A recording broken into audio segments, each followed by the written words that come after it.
سے پہلے آپ سے گزارش ہے اس چینل کو سبسکرائب کریں اور ویڈیو کو دوسروں کے ساتھ شیئر کر کے اس خیر کے کام میں آپ بھی شریک ہوں۔ اللہ سبحانہ و تعالی ہمیں قرآن مجید کو سمجھنے اور اس پر عمل کرنے کی توفیق عطا فرمائے، آمین۔ آج کی اس ویڈیو میں ہم سورۃ البقرہ کی آیت نمبر 23 اور 24 کا ترجمہ اور اس کی تفسیر جانیں گے۔ اعوذ باللہ من الشیطان الرجیم، بسم اللہ الرحمن الرحیم۔ فَإِن لَّمْ تَفْعَلُوا وَلَن تَفْعَلُوا فَاتَّقُوا النَّارَ الَّتِي فَاتَّقُوا پس تم ڈرو، تم بچو، تم پرہیز کرو یا خوف کرو، النار آگ ہے، وقودها اس کا ایندھن، یہ وقود سے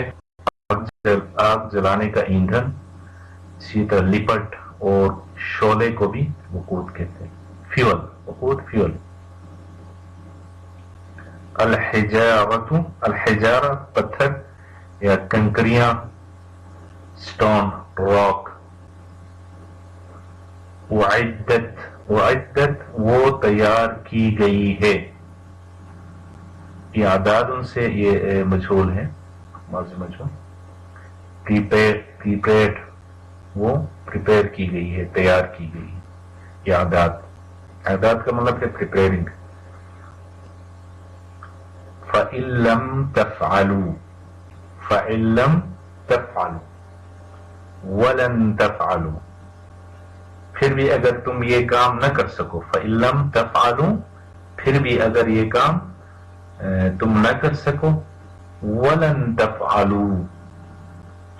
اور یقیناً کبھی نہیں کر سکو گے، اور یقیناً وَلَن تَفْعَلُوا اور یقیناً کبھی نہیں کر سکو گے، فَاتَّقُوا النَّارَ الَّتِي تو ڈرو اس آگ سے، فَاتَّقُوا النَّارَ الَّتِي تو ڈرو اس آگ سے،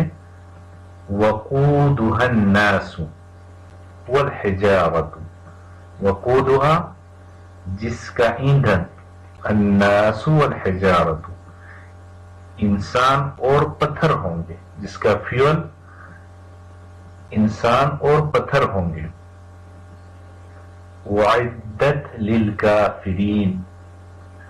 وہ تیار کی گئی ہے، للکافرین کافروں کے لیے۔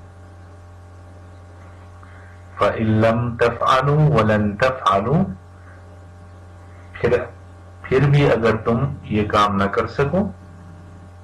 وَلَن تَفْعَلُوا اور یقیناً کبھی نہیں کر سکو گے،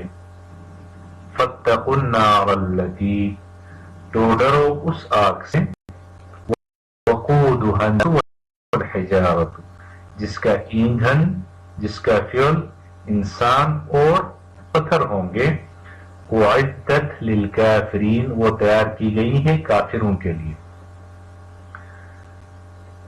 تو پچھلی آیتوں میں اللہ سبحانہ و تعالی نے توحید کا بیان کیا تھا، اور اب اسلام کے دوسرے اہم عقیدے یعنی آن حضرت صلی اللہ علیہ وسلم کی رسالت کا بیان ہے۔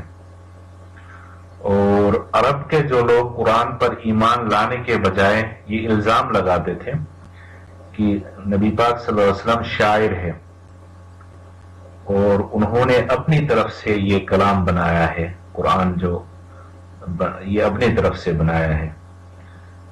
انہیں ان آیات میں زبردست ایک چیلنج دیا گیا ہے کہ اگر ایسا کلام کوئی انسان بنا سکتا ہے تو تم بڑے فصیح اور بلیغ ہو، تم سب مل کر قرآن جیسی کوئی ایک سورت ہی بنا کر لے آؤ۔ اور ساتھ ہی قرآن نے یہ دعویٰ کیا کہ تم سب مل کر بھی ایسا نہیں کر سکو گے، اور حقیقت یہی ہے کہ عرب جو اپنی زبان اور اپنے ادب پر ناز کرتے تھے، بڑا فخر کرتے تھے، ان سب کو اس چیلنج کے بعد گویا کہ سام سونگ گیا، اور کوئی شخص یہ چیلنج قبول کرنے کے لیے کوئی آگے نہیں بڑھ سکا۔ عرب کے بڑے بڑے شاعروں اور ادیبوں نے اس خدائی